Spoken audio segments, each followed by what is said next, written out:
Welcome to Worlds Collide, a wrestling card podcast for wrestling fans by wrestling fans, featuring Tony Vella from WrestlingTradingCards.com.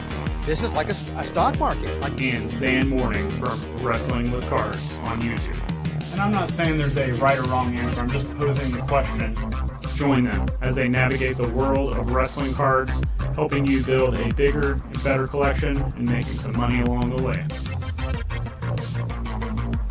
What's up, wrestling fans, trading card collectors?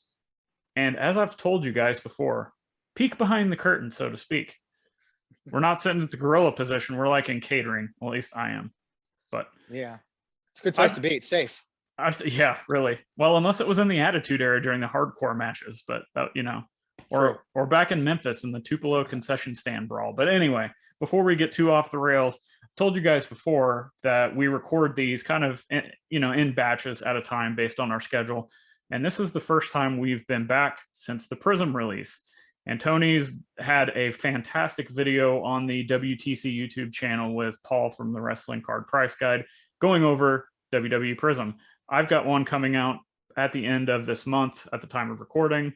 So, but together we've not talked a lot about this whole Prizm nonsense. We haven't. So we really haven't. Let's just jump right into it. See what happens. The initial hype. We can move over that pretty quick. Tony, me and you on all kinds of platforms talked about Prizm. It's going to be the big thing. Anything else we need to say on the initial hype that was built off of this? No. I mean, there was hype both good and bad. So, and that really played before it came out, obviously the hype.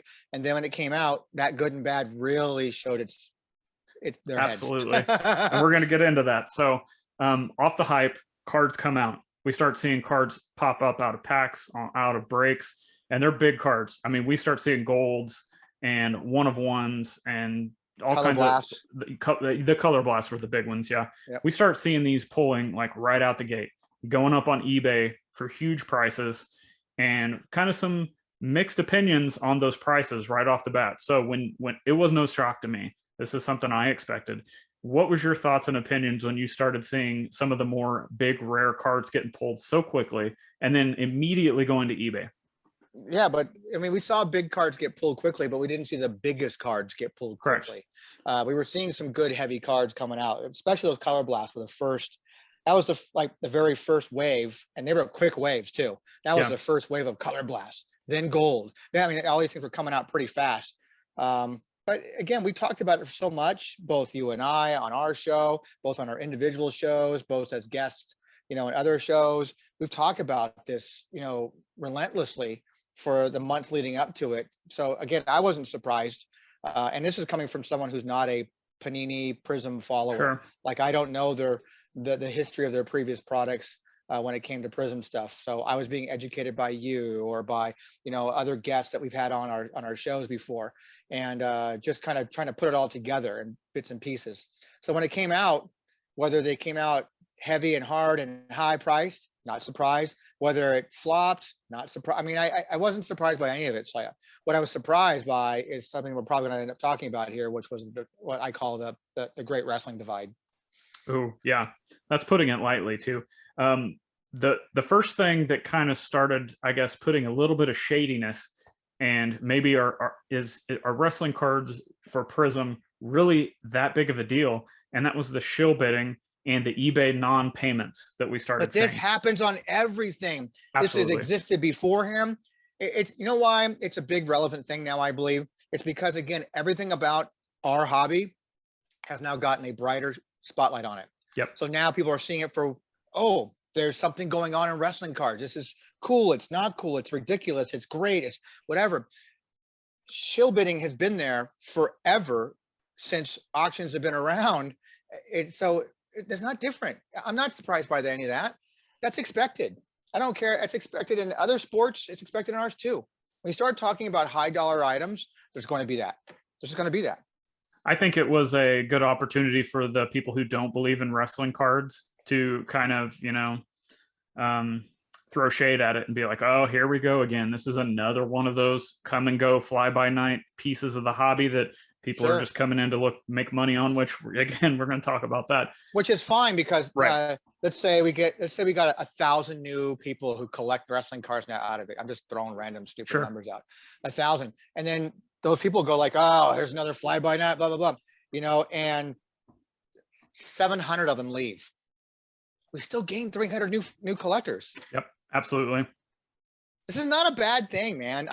People are like walking around and they want to like, you know, throw pitchforks at each other. It's like that and say like, you know, this is bad. Vintage rules. No, shiny stuff rules. I mean, all this bitterness going back and forth is just stupid. And it's just irrelevant because it's just, again, you collect whatever you want to collect. I never tell anybody. I'm not going to tell Zhan how to spend his damn money. Okay.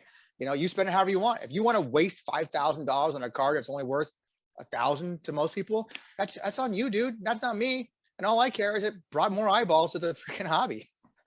Yep. And then something interesting happened, and this is something that I kind of predicted it with the base stuff. Actually, many people predicted it with the base stuff because we know how this is going to happen. But a lot of people who don't know Prizm products didn't understand how this works.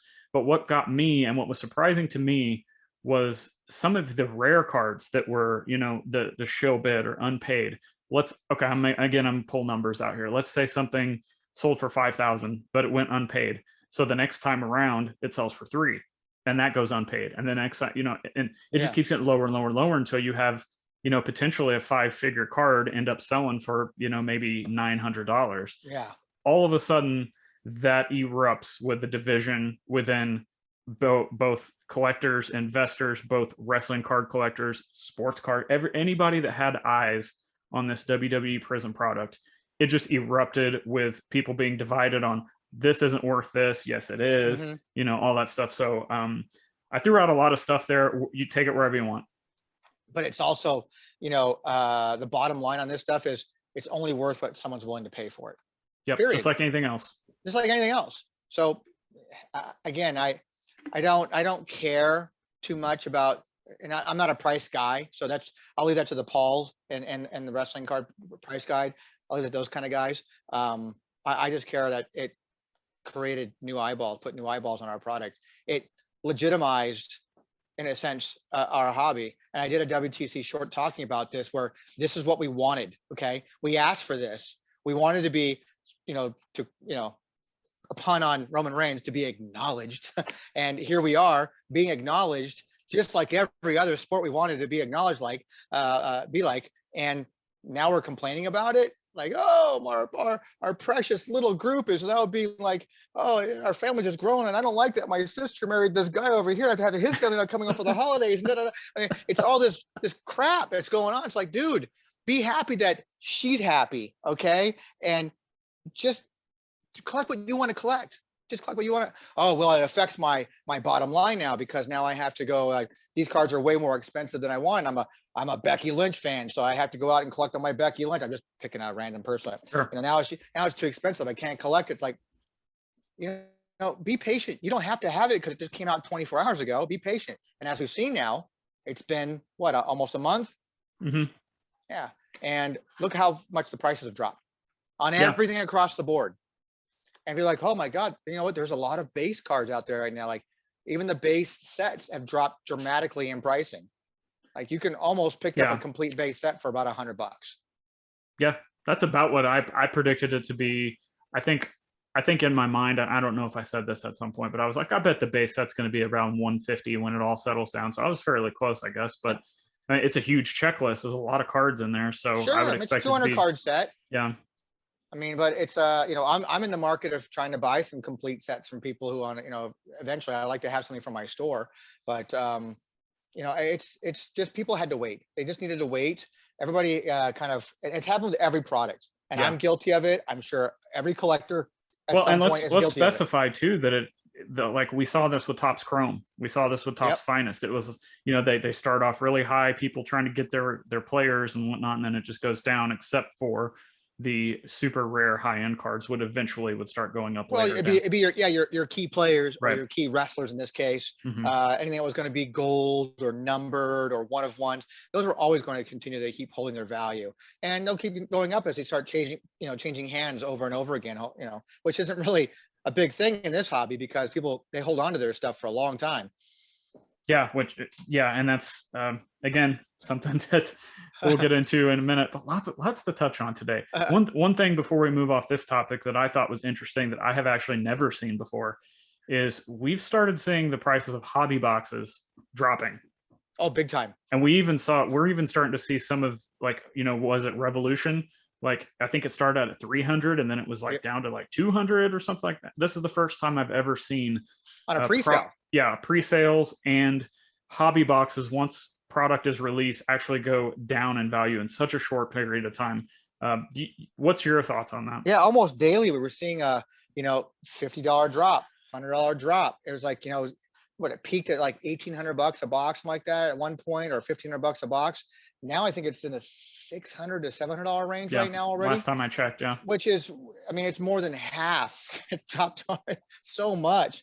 And it's like, it's still not at a price point that I would like to buy anyways. I mean, I'm not looking to buy boxes of that stuff anyways. I mean, I've got plenty of boxes from Topps product, but that was, way more affordable. But yeah, I'm a little surprised by it. I am, because I was of the mindset too that wax was always going to be king, and that's going to continue to hold its value over long term. And who's to say 5 years from now, maybe this Prizm stuff would be, maybe now is the time to go and scoop up and buy right now. Yeah. Like if it hit $500 a box, I might be tempted to buy a few boxes in, just because like $500 a box for this product seems really cheap now.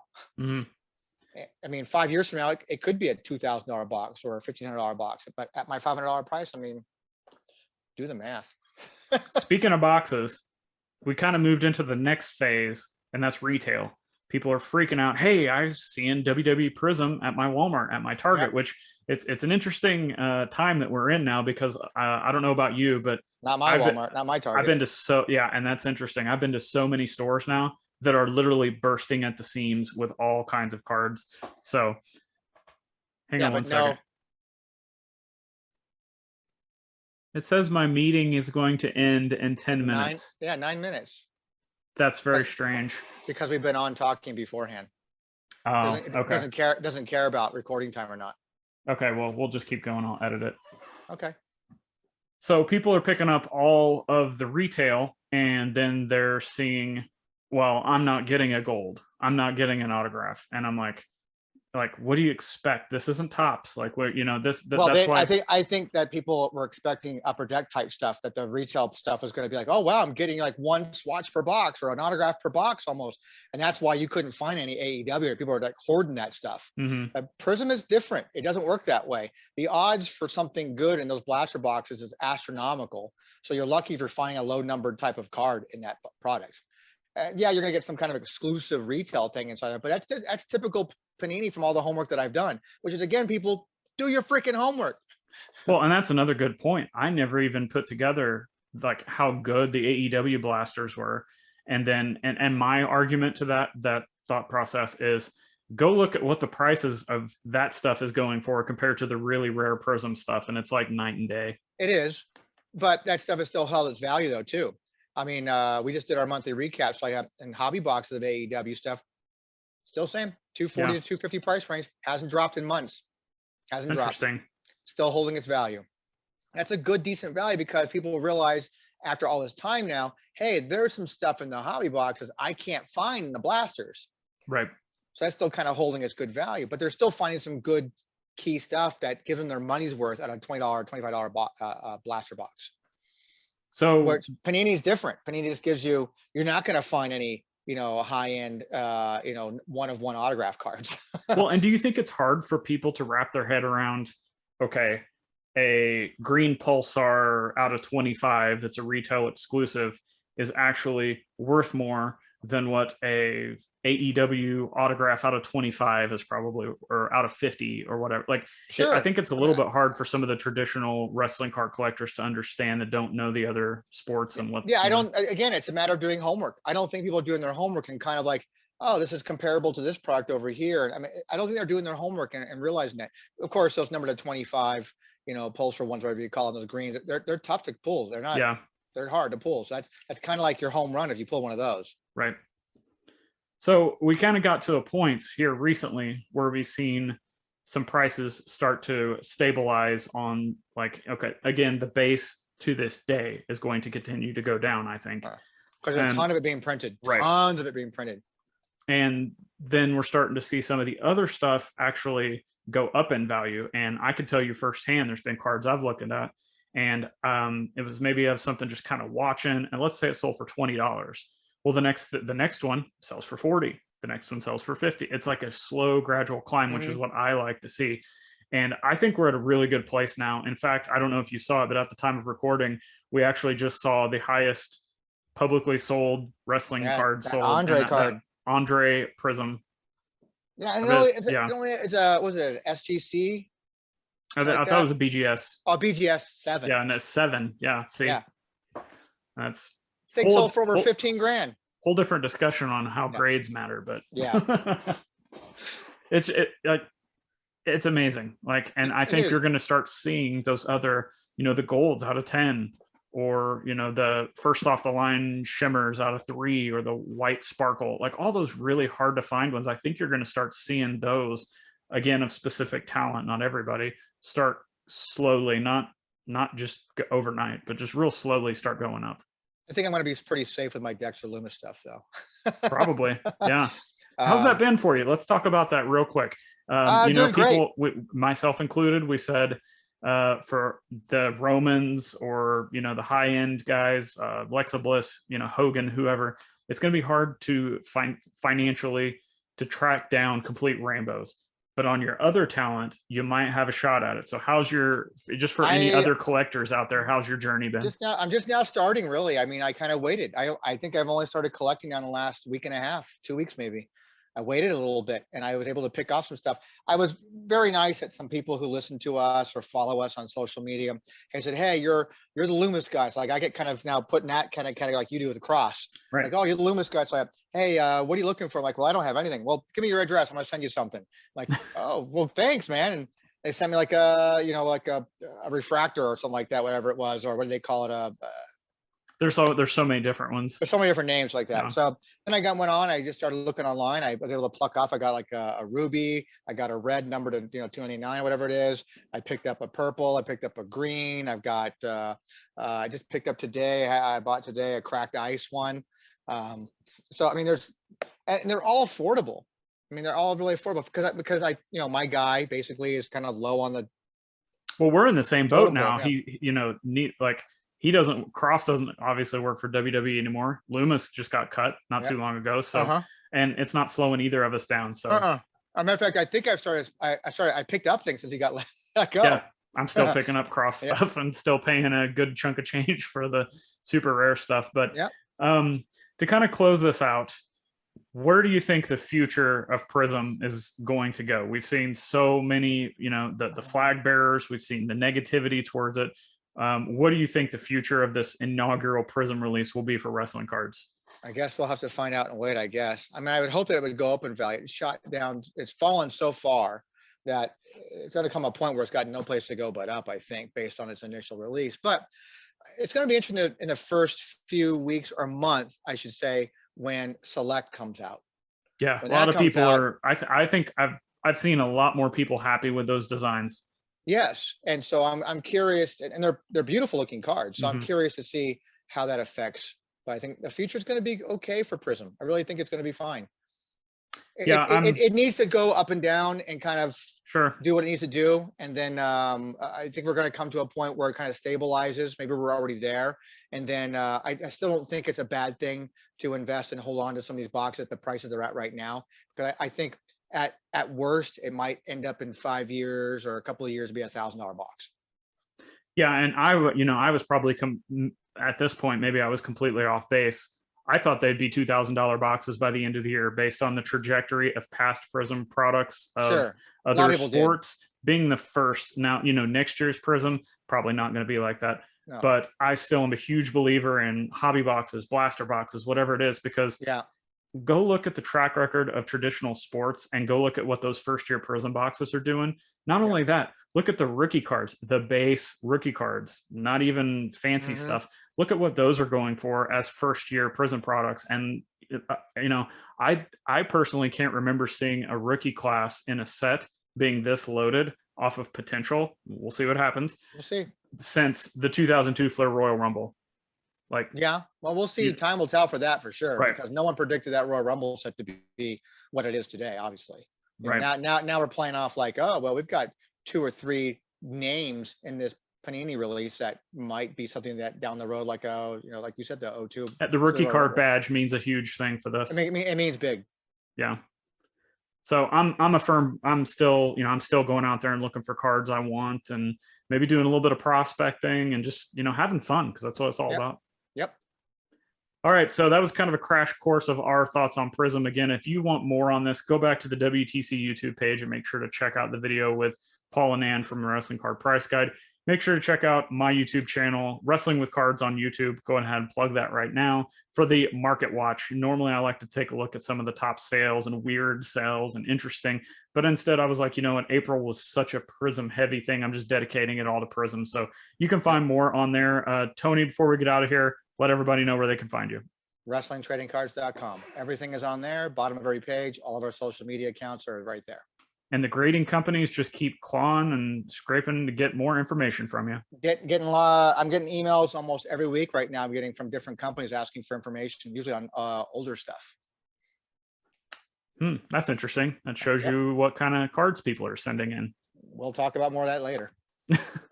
You can find everything I'm doing. Let's see.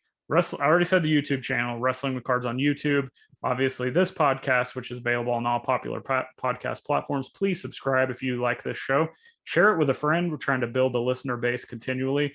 At Zhan Morning on all social platforms. Always down to talk about wrestling cards and, you know, just have a good time, because everybody needs a good time right now with all the kind of negative division and stuff. And there's a time and place for that. Sometimes people need called out for their BS, right? Yep. But we got into this to have fun, so that's what we're trying to do.